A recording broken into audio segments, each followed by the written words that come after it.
ಪಕ್ಷಕ್ಕೆ ಮುಜುಗರ ಮಾಡಲ್ಲ ಅಂತೇಳಿ ಅವರೇ ವಾಲಂಟಿಯರ್ಗೆ ರಾಜೀನಾಮೆ ಕೊಡಲಿಕ್ಕೆ ಒಪ್ಕೊಂಡು ಇವತ್ತು ಕೊಟ್ಟಿದ್ದಾರೆ. ನಾವೇನು ಅವ್ರಿಗೆ ರಾಜೀನಾಮೆ ಕೊಡಿ ಅಂತ ಹೇಳಲಿಲ್ಲ. ಆಮೇಲೆ ಅವ್ರ ಹತ್ರ ಚರ್ಚೆ ಮಾಡಿದ್ರು. ಅವರು ನೀವು CBI ಎನ್ಕ್ವೈರಿ ಯಾರು ಕೊಡಿ, FBI ಎನ್ಕ್ವೈರಿ ಕೊಡಿ, ಯಾವ್ದು ಬೇಕಾದ್ರೂ ಕೊಡಿ, ನಾನಂತೂ ಯಾವ ಥರದ ತಪ್ಪು ಕೂಡ ನಾನು ಮಾಡಿಲ್ಲ. ಆಮೇಲೆ ನಾವು ಕೂಡ ಅನೇಕರ ಹತ್ರ ಚರ್ಚೆ ಮಾಡಿದ್ರು. ಯಾವ ಮಂತ್ರಿ ಕೂಡ ಅಷ್ಟು ದೊಡ್ಡ ಮೊತ್ತನ ಈ ರೀತಿ ದುರುಪಯೋಗ ಮಾಡಲಿಕ್ಕೆ ಧೈರ್ಯ ಬರುವುದಿಲ್ಲ, ಅಷ್ಟು ಸುಲಭವಾದ ಕೆಲಸ. ಬಟ್ ಹಿಂದೆ ಕೆಲವು ಘಟನೆಗಳು ಆಗಿದೆ. BJP ಗೌರ್ಮೆಂಟಲ್ಲಿ ಕೆಲವೆಲ್ಲ ಇಂಥ ಹಣ ವರ್ಗಾವಣೆ ಆಗಿದ್ದು, ಕೆಲವೆಲ್ಲ ದಾಖಲೆಗಳು ಬಂದಿದೆ. ಗೊತ್ತಿಲ್ಲದೆ ಗೌಪ್ಯವಾಗಿ ಕೆಲವು ಲೋಕಾಯುಕ್ತಕ್ಕೆ ಹೋಗಿದೆ, ಕೆಲವು ಎನ್ಕ್ವೈರಿ ಆಗಿದೆ, ಕೆಲವು ಹಣ ವಾಪಸ್ಸು ಬ್ಯಾಂಕ್ ಅವ್ರು ಕಳಿಸ್ಕೊಟ್ಟಿದ್ದಾರೆ. ಅಂಥವೆಲ್ಲ ಬೇಕಾದಷ್ಟು ಘಟನೆಗಳಿದೆ.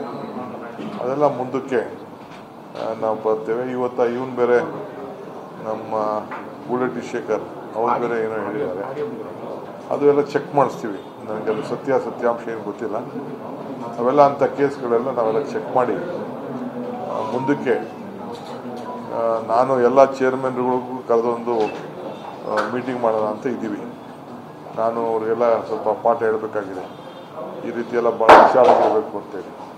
ಸುಮ್ಮನೆ ಬಡ್ಡಿ ಆಸೆಗೆ ಕೆಲವು ಬ್ಯಾಂಕ್ಗಳಿಗೆಲ್ಲ ಲೋಕಲೆಲ್ಲ ಹಾಕ್ಬಿಟ್ಟು ತೊಂದರೆ ಆಗ್ತಾ ಇದೆ. ಅದಕ್ಕೆ ಮುಖ್ಯಮಂತ್ರಿಗಳು ಕೂಡ ಫೈನಾನ್ಸ್ ಅವ್ರಿಗೆಲ್ಲ ಏನು ಇನ್ಸ್ಟ್ರಕ್ಷನ್ ಕೊಡಬೇಕಲ್ಲ ಕೊಟ್ಟಿದ್ದಾರೆ.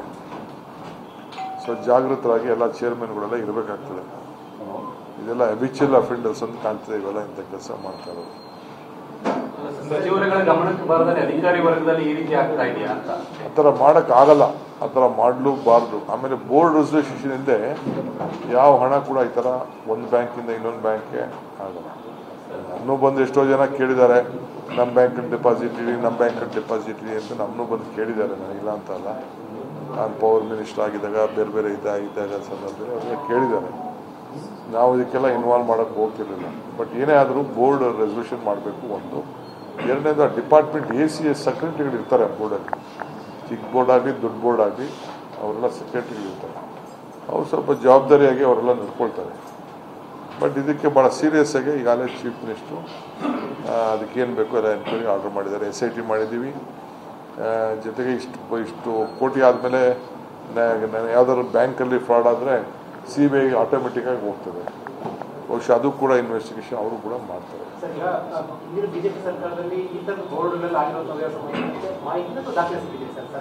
ಮಾಹಿತಿನೂ ಬಂದಿದೆ, ದಾಖಲೆನೂ ಸಿಕ್ಕಿದೆ. ಅದು ಮುಂದಕ್ಕೆ ಮಾತಾಡ್ತೀವಿ.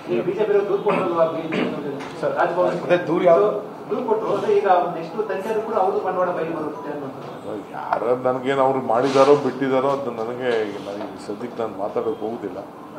ವಿಲ್ ಹ್ಯಾವ್ ಟು, ಏಕೆಂದರೆ ಎಲ್ಲ ವಿಚಾರನೂ ನಾವು ತನಿಖೆಗೆ ಒಳಪಡಿಸಬೇಕಾಗ್ತದೆ. ನಾಗೇಂದ್ರ ಅವರು ವಿವರಣೆ ಕೊಡುವಂತ ಸಂದರ್ಭದಲ್ಲಿ ನಿಗಮದ ಏನಾದ್ರು ಹೇಳಿದ್ರೆ ನಮ್ಮ ಗಮನಕ್ಕೆ ಬಂದಿರಲಿಲ್ಲ ಆ ವಿಚಾರಗಳನ್ನ ಏನಾದ್ರು ನಿಮ್ಮ ನಾಗೇಂದ್ರ ಅವರು ವಿವರಣೆ ಕೊಡಬೇಕಾದ್ರೆ ಈ ವಿಚಾರ ಗಮನದಲ್ಲಿ ಇಲ್ಲ ಆ ಥರದ್ದು ಏನಾದ್ರು ಮಾಹಿತಿ ಒಬ್ಬ ಸಚಿವರ ಗಮನಕ್ಕೆ ಬಾರ್ದಾನೆ ಇಷ್ಟು ದೊಡ್ಡ ಮಟ್ಟದಲ್ಲಿ ಆಗಿರ್ತಕ್ಕಂಥದ್ದು ಆ ಜವಾಬ್ದಾರಿಯನ್ನು ಇಲಾಖೆ ಸಚಿವರೇ ತಗೋಬೇಕಾಗುತ್ತೆ. ಅವರು ನನ್ನ ಹತ್ರ ನಾನು ಪಾರ್ಟಿಗೆ ಎಂಬ್ರಾಸ್ ಮಾಡೋದಿಲ್ಲ ಅಂತ ಹೇಳಿದ್ದಾರೆ. ಅವರು ಚೀಫ್ ಮಿನಿಸ್ಟರ್ ಭೇಟಿ ಮಾಡಿ ನಾನೇ ವಾಲಂಟಿಯರ್ ಸಬ್ಮಿಟ್ ಮಾಡ್ತೀನಿ ಅಂತ ಹೇಳಿದ್ದಾರೆ.